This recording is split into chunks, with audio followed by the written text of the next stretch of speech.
नमस्कार, NB news देख रहे हैं आप और मैं हूं आपके साथ मुस्कान। स्वागत आप सभी का एनबी न्यूज के स्पेशल बुलेटिन हरियाणा चौपाल में। तो हरियाणा के तमाम अहम खबरों का रुख करते हैं विस्तार के साथ। प्रधानमंत्री नरेंद्र मोदी की सुरक्षा में हुई चूक पर हरियाणा के सीएम मनोहर लाल ने विशेष पूजा पाठ किया है। दरअसल पीएम मोदी की पंजाब के फिरोजपुर में रैली थी, जिसके कारण पीएम पंजाब के दौरे पर आई थी, लेकिन रास्ते में किसानों के द्वारा रोके जाने पर पीएम दिल्ली वापस चले गए और वहीं पीएम की सुरक्षा में पंजाब सरकार ने कोई इंतजाम नहीं किया था, जिसके कारण बीजेपी समेत एनडीए दल ने कांग्रेस को आड़े हाथों लिया है। वहीं सुरक्षा में चूक पर हरियाणा के सीएम मनोहर लाल ने पूजा अर्चना की। वहीं मनोहर लाल ने कहा कि पंजाब सरकार द्वारा की गई सुनियोजित चूक से आज हर भारतवासी के मन में रोष है। इसी कड़ी में आज मैंने आप सभी की ओर से मां मनसा देवी मंदिर में पीएम की दीर्घायु के लिए महामृत्युंजय मंत्र का जाप कर हवन यज्ञ किया है।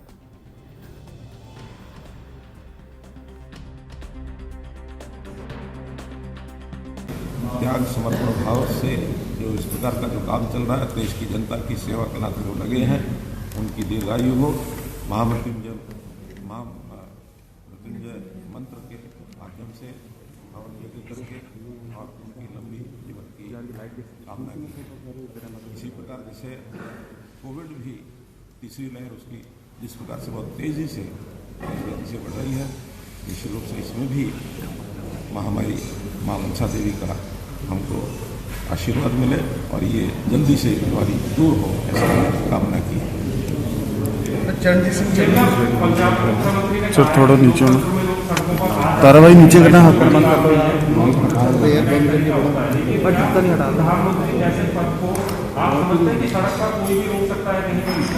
शासकीय दृष्टि से देश के प्रधानमंत्री का पद हमारा लोकतांत्रिक जो देश है, इसमें एक सबसे बड़ा पद होता है और जब भी कभी उनके कोई कार्यक्रम बनते हैं तो उनकी रक्षा सुरक्षा, उनके रास्तों को एक प्रकार से सुनिश्चित करना कि उनका जो आवागमन का रास्ता है, यात्रा व्यवस्था है, ये प्रदेश सरकार की महती एक जिम्मेवारी होती है और इस जिम्मेवारी का निर्वहन यदि ठीक से करते तो ये स्थिति उत्पन्न नहीं होती। आखिर तो बहुत सी फोर्सेज, एक्स्ट्रा फोर्सेज ऐसे तौर पर लगाई जाती हैं और इस प्रकार का कभी भी घटनाक्रम देश के प्रधानमंत्री के साथ, चाहे वो विरोधी पक्ष के कितने बड़े से बड़े विरोध करने वाले राज्य हों, लेकिन ऐसा कभी नहीं हुआ जैसा इन्होंने छूट दी। इनकी कहीं ना कहीं लापरवाही रही है। ठीक है कि वो लापरवाही की जानकारी और निर्भरी के बाद MHA ने एक कमेटी बनाई है सदस्यीय और 3 दिन में लापरवाही भी सामने आ जाएगी, लेकिन प्रथम दृष्टया कि उनका फेल्योर है शासन प्रशासन का। और मैंने तो यहाँ तक कहा है कि राष्ट्रपति को संज्ञान लेना चाहिए और राष्ट्रपति महामहिम को।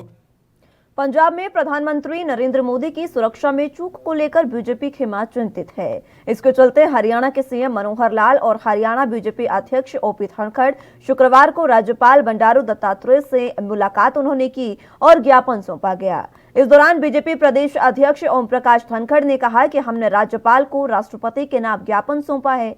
पीएम की सुरक्षा में चूक बड़ी गलती है और इस चूक को किसी भी प्रकार के बयानों से ढका नहीं जा सकता। ओपी धनखड़ ने कहा कि केंद्र सरकार पंजाब में राष्ट्रपति शासन पर फैसला लेगी। पंजाब में कोई जिम्मेदार सरकार नहीं है। बीजेपी हरियाणा ने कहा है कि इस मामले पर पंजाब सरकार के खिलाफ सख्त कार्रवाई होनी चाहिए।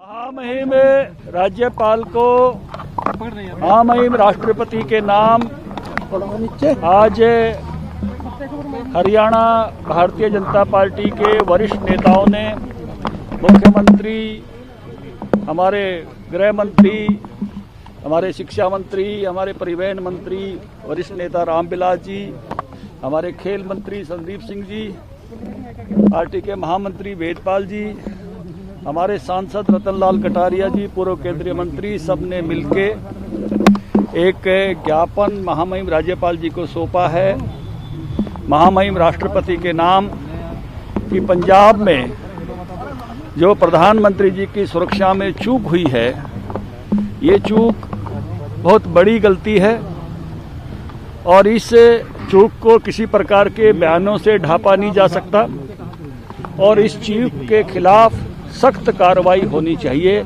ये मांग हमने अपने ज्ञापन में की है। किस प्रकार की कार्रवाई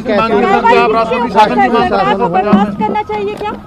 ये निर्णय जो है वो केंद्र सरकार करेगी लेकिन ये चूक बहुत बड़ी है और ऐसी चूक के बाद हमें नहीं लगता कि कोई जिम्मेवार सरकार अभी पंजाब में है और उसको बने रहने का कोई हक है। सुरक्षा चूक का मामला एक तरफ हो गया सर, इसके अलावा अगर पॉलिटिकल पार्टी की बात करें तो कह रहे हैं कि कुर्सियां कांग्रेस की तरफ से जिस तरह के बयान आ रहे हैं, किसी भी प्रकार के बयान से इस चूक को ढांपा नहीं जा सकता। ये बहुत बड़ी गलती है और इस गलती को किसी भी प्रकार से माफ नहीं किया जा सकता। प्रधानमंत्री नरेंद्र मोदी की सुरक्षा में चूक को लेकर जहां पूरे देश में बवाल मचा हुआ है, तो वहीं लगातार इस मामले में बयानों और मुलाकातों का दौर जारी है। इसी कड़ी में चंडीगढ़ बीजेपी के प्रधान अरुण सूद, संजय टंडन और सत्यपाल जैन ने भी पंजाब के राज्यपाल बनवारी लाल पुरोहित से मुलाकात की है, जहां उन्होंने मामले में दोषी लोगों पर कार्रवाई की मांग की है।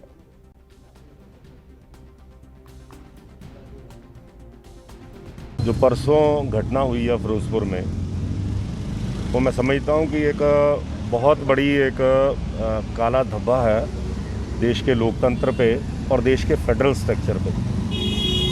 और नरेंद्र मोदी जी सिर्फ भारतीय जनता पार्टी के प्रधानमंत्री नहीं हैं, वो देश के प्रधानमंत्री हैं। शायद कांग्रेस इस चीज़ को एक्सेप्ट नहीं कर पा रही है। वो परिवारवाद से आगे उनको कुछ भी नहीं दिखता है।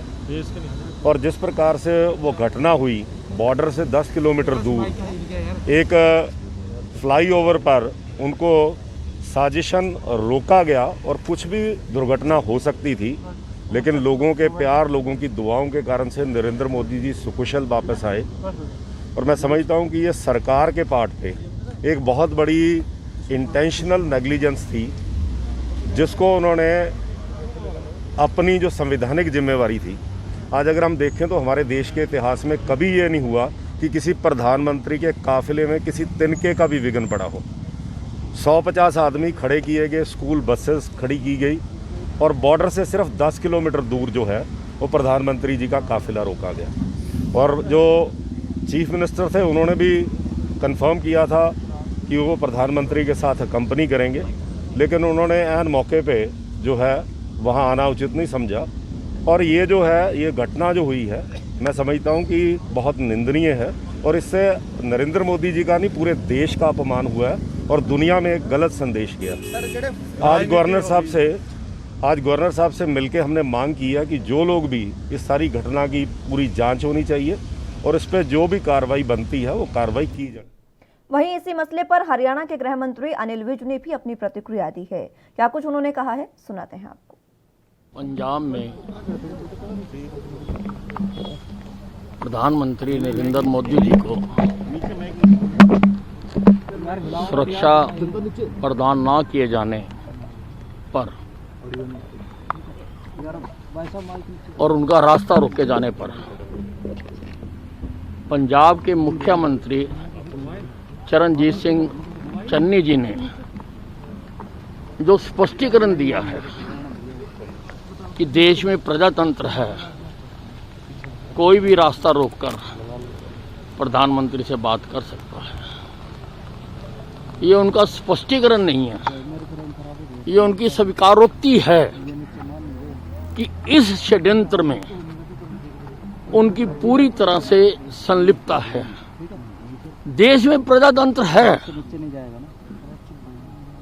लेकिन इसका ये मतलब नहीं है कि प्रधानमंत्री जी को चौंक चौंक पर रोककर जा सके। पंजाब में प्रधानमंत्री नरेंद्र मोदी की सुरक्षा में चूक को लेकर बीजेपी खेमा चिंतित है। इसके चलते हरियाणा के सीएम मनोहर लाल और हरियाणा बीजेपी अध्यक्ष ओपी धनखड़ शुक्रवार को राज्यपाल बंडारू दत्तात्रेय से मुलाकात करने पहुंचे और उनको यह ज्ञापन सौंपा। सीएम मनोहर लाल ने इस दौरान कहा कि पीएम के साथ हुई घटना स्वीकृत नहीं है। राष्ट्रपति को पंजाब सरकार को बर्खास्त करना चाहिए। पीएम की सिक्योरिटी एक बड़ा विषय है। लॉ एंड ऑर्डर का काम करना राज्य सरकार का काम होता है। इतिहास में पहली बार इतनी बड़ी गलती हुई है। पीएम का दौरे के दौरान एक दिन में नहीं बनता है और अगर पंजाब के सीएम अपनी जनता को कंट्रोल नहीं कर सकते हैं तो पीएम कार्यालय को बताते। सीएम ने आगे कहा कि इस विरोध प्रदर्शन में जो शामिल है, अगर उसमें कांग्रेसी नहीं है तो जांच में पता चल जाएगा। कांग्रेसी नेताओं के कार्यक्रम का विरोध आज तक क्यों नहीं हुआ। सीएम पंजाब में जगह जगह आ रहे हैं। अगर पीएम और बीजेपी नेताओं का विरोध होता है तो इसके पीछे मंशा क्या है, इसका पता चलता है। अगर पंजाब से कोई चूक नहीं हुई तो कमेटी बनाने की जरूरत नहीं थी, सरकार ने कमेटी क्यों बनाई है।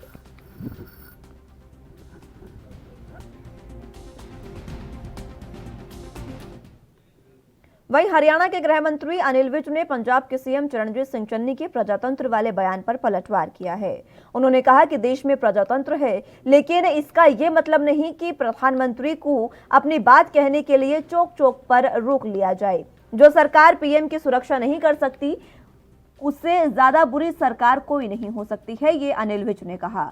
उन्होंने कहा कि पंजाब के मुख्यमंत्री चरणजीत सिंह चन्नी का स्पष्टीकरण है कि पंजाब में प्रजातंत्र में कोई भी प्रधानमंत्री का रास्ता रोककर उनसे बात कर सकता है, लेकिन ये उनका स्पष्टीकरण नहीं बल्कि उनकी स्वीकारोक्ति है कि इस षड्यंत्र में उनकी संलिप्तता है। विज ने कहा कि पंजाब सीमावर्ती प्रांत है और वहां पर ऐसी असक्षम सरकार होना ये देश के लिए एक रिस्क और खतरा है।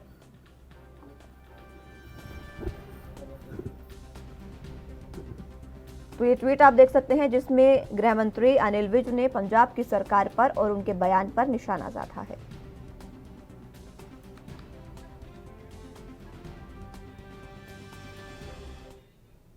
वहीं रोहतक में हरियाणा तृणमूल कांग्रेस के वरिष्ठ नेता डॉक्टर अशोक तंवर ने कहा कि एक नए हरियाणा के लिए पूरे प्रदेश में एक यात्रा निकाली जाएगी। तृणमूल कांग्रेस में शामिल होने के लिए प्रदेश में काफी उत्साह दिखाई दे रहा है। हरियाणा में जल्द राजनीतिक बदलाव देखने को मिलेगा।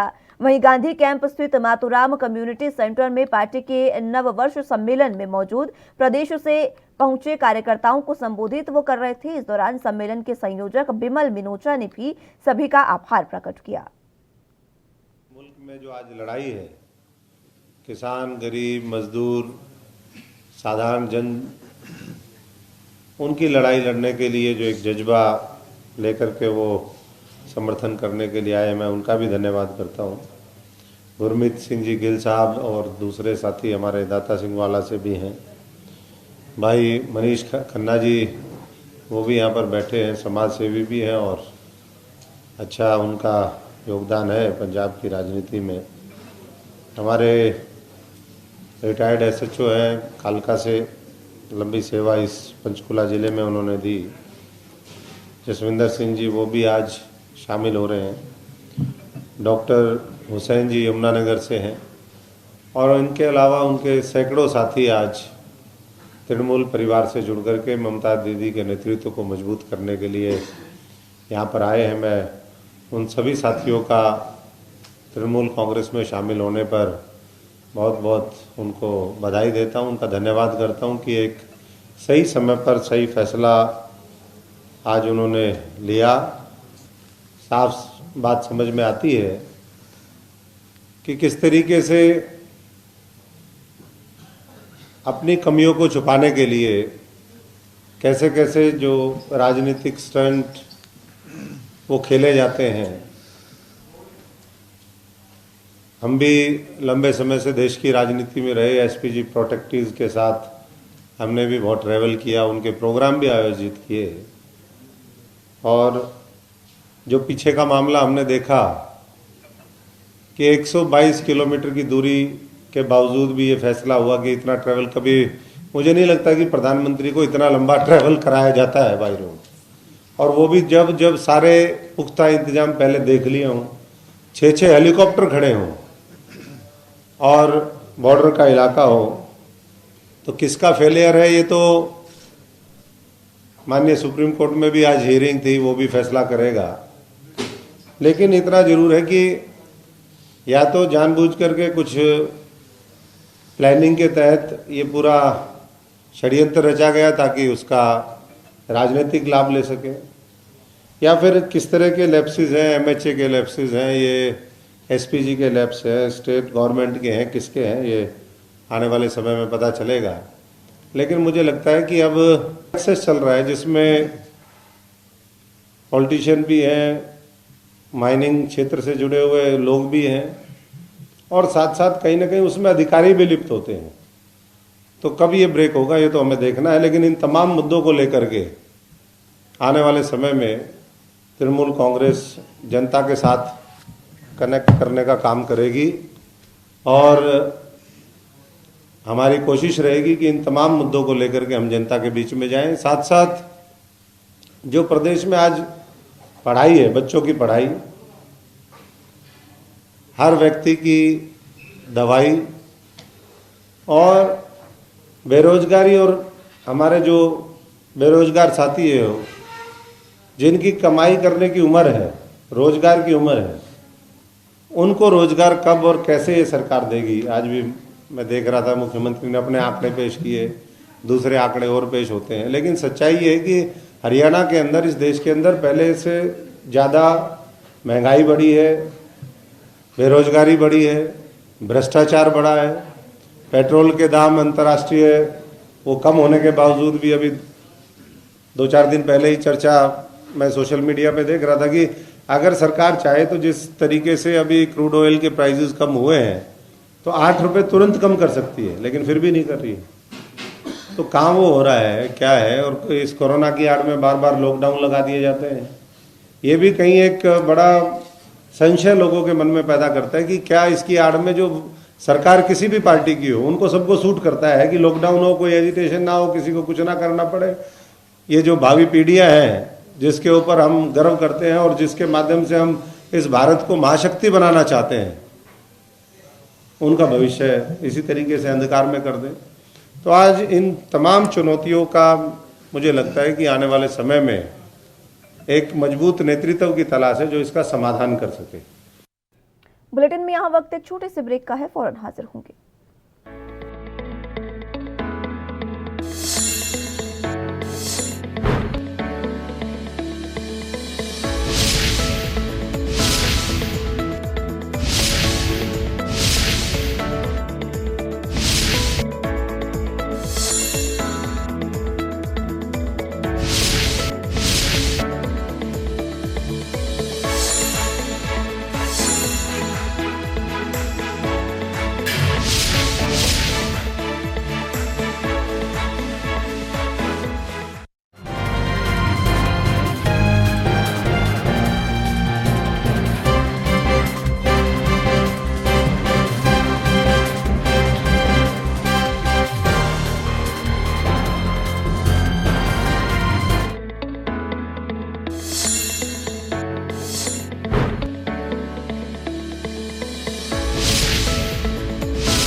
ब्रेक के बाद एक बार फिर से स्वागत है आप सभी का। तो रुख अगली अहम खबरों की ओर कर लेते हैं।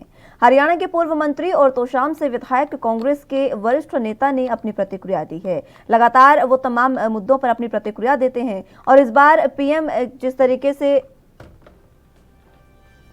आपको बता दें कि लगातार प्रतिक्रिया देते रहे हैं, वहीं अब आज वरिष्ठ नेता किरण चौधरी ने डाडम हादसा स्थल का दौरा किया और मामले की उच्च स्तरीय जांच की मांग की है। उन्होंने कहा कि अरावली का मुद्दा बार बार उठाया है, अगर यहां खनन की अनियमितताएं बरती गई हैं तो उनकी जांच होनी चाहिए। साथ ही उन्होंने कहा कि क्षेत्र के करीब 1 लाख लोग व्यवसायी, क्रशर मालिक, मजदूर और मशीन संचालक इस व्यवसाय से जुड़े हुए हैं, उनकी रोजी रोटी पर कोई असर नहीं होना चाहिए। आगे उन्होंने कहा कि क्रशर मालिक, मजदूर और मशीन संचालक उनसे मिले हैं और उन्होंने अनुरोध किया है कि यहाँ का खनन बंद नहीं होना चाहिए। नियमों के तहत अगर खनन होता है तो गलत नहीं है।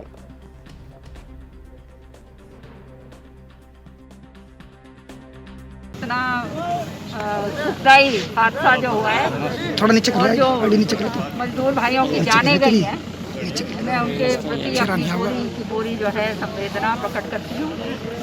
और साथ के साथ ये जो है उनके परिवारों में जो गया है, भगवान उनकी आत्माओं को शांति रखे और परिवारों को शक्ति दे आगे बढ़ने के लिए। दूसरी बात यह है, ये आज मेरा आने का मकसद ये है ताकि मैं अपनी आंखों से देखूं कि क्या हो क्या रहा है। पिछले 5 साल से मैं इस मुद्दे को उठाती आ रही हूँ और आप लोग तो सारे के सारे जितने भी ये मीडिया के भाई हैं इस बात को अच्छी तरह से जानते हैं, विधानसभा के अंदर हो या मीडिया के जरिए हो, कि किस तरह से जो है अरावली क्षेत्र का जो है खनन हो रहा है। तो ये बात मैं बार बार आज नहीं, कम से कम पता नहीं दर्जनों बारी जो है उठा चुकी हूँ। इस बारी भी विधानसभा में अरावली क्षेत्र के बारे में मैंने ये बात उठाई। क्रशर एसोसिएशन और मजदूर एसोसिएशन बात यहाँ आती है कि आप जानते हैं कि कितना बेरोजगारी का आलम है। सरकार ने 75% का वायदा करा था रोजगार देने का, वो तो पूरा। हरियाणा में ओमिक्रॉन वेरिएंट के करीब 114 केस सामने आए हैं। इसमें से आधे एनसीआर संक्रमित हैं और जिसमें दूसरे लोगों में संक्रमण फैला है। वहीं हरियाणा में ओमिक्रॉन वेरिएंट फैलने की बड़ी वजह एनआरआई का आना है। कोरोना की तीसरी लहर में अब तक प्रदेश में 7,912 एक्टिव केस हैं। प्रदेश सरकार ने ओमिक्रॉन वेरिएंट की जांच के लिए एक और जीनोम सीक्वेंसिंग लैब पंचकुला में स्थापित करने का निर्णय लिया है। एमडीयू रोहतक में अब तक 140 सैंपल की जांच हो चुकी है। वहीं तीसरी लहर की शुरुआत में 25 नवंबर से 5 जनवरी तक स्वास्थ्य विभाग ने ट्रेस करके 7,669 इंटरनेशनल पैसेंजर्स के सैंपल लिए हैं। इनमें से करीब 134 पॉजिटिव आए थे। वहीं ओमिक्रॉन जांच के लिए 107 इंटरनेशनल पैसेंजरों के सैंपल जीनोम सीक्वेंसिंग के लिए भेजे गए। इनमें से 49 पैसेंजर्स में ओमिक्रॉन वेरिएंट मिला। प्रदेश में ओमिक्रॉन के अब तक 114 केस सामने आ चुके हैं और इनमें से 31 एक्टिव केस हैं, जबकि 83 लोग ठीक भी हो चुके हैं।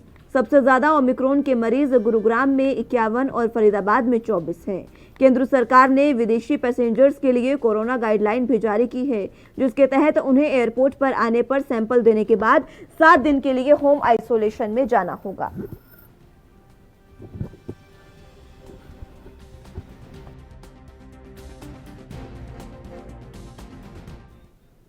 अंबाला में अवैध अतिक्रमण जैसी समस्याएं लगातार बढ़ती जा रही हैं, जिसको लेकर अंबाला नगर निगम ने कमर कस ली है। आज अंबाला शहर नगर निगम कमिश्नर धीरेन्द्र खड़गटा ने वार्ड नंबर 6 और 7 में औचक निरीक्षण किया। उन्होंने बताया कि सभी वरिष्ठ अधिकारियों को 2-2 वार्ड मिले हैं। उन्हें वार्ड नंबर 6 और 7 दिए गए हैं, जहां पर वो अतिक्रमण को हटाने पहुंचे। नगर निगम कमिश्नर ने बताया कि जितनी भी समस्याएं हैं उन्हें लिखकर आगे भेजा जाएगा और ये औचक निरीक्षण की प्रक्रिया जारी रहेगी। पहले ही सारे ऑफिसर्स हमारे लाइन जितने भी हैं सीनियर ऑफिसर्स सबको 2-2 वार्ड दिए गए हैं। मेरे को 6 और 7 वार्ड है।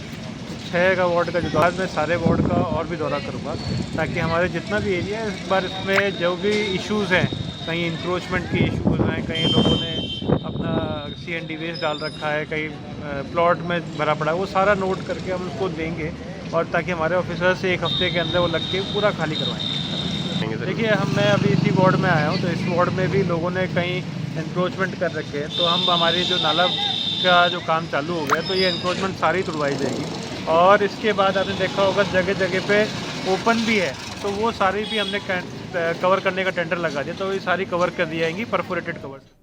हरियाणा के रेवाड़ी जिले के रहने वाले सूबेदार मेजर शमशेर सिंह चौहान लद्दाख के तागसे में बंकर में हुए ब्लास्ट में शहीद हो गए। शुक्रवार को उनका पार्थिव शरीर उनके पैतृक गांव रतनथल पहुंचा, जहां सैन्य सम्मान के साथ उनका अंतिम संस्कार किया गया। सेना के जवानों के अलावा हरियाणा पुलिस के जवानों ने भी उन्हें अंतिम सलामी दी। इससे पहले सैकड़ों की संख्या में युवाओं ने गांव पहुंचने से पहले शहीद के सम्मान में बाइक रैली निकाली। शहीद शमशेर सिंह के बेटे ने उन्हें मुखाग्नि दी। शहीद की अंतिम यात्रा में विधायक से लेकर प्रशासन के तमाम आला अधिकारी पहुंचे। पे प्राउड है कि दूसरे को बचाने के लिए अपनी जान दे दी। मैं भी डर की तरह अच्छी पोस्ट लाऊंगी और सबसे ऊपर बनूंगी। न्यू ईयर पे ही हुई थी, बहुत अच्छे से बात सबसे की थी। फिर 2-3 दिन फ़ोन ही नहीं आया तो चिंता होने लगी, क्या हो गया। तो फिर अच्छे से बात की थी, सबसे की थी।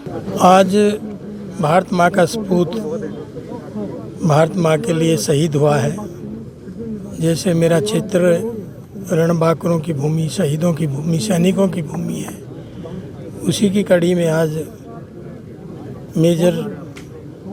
सूबेदार मेजर हमारे शमशेर सिंह ने भी इस माटी के लिए अपना बलिदान दिया है और रहती सृष्टि हमारे शहीदों को याद किया जाएगा।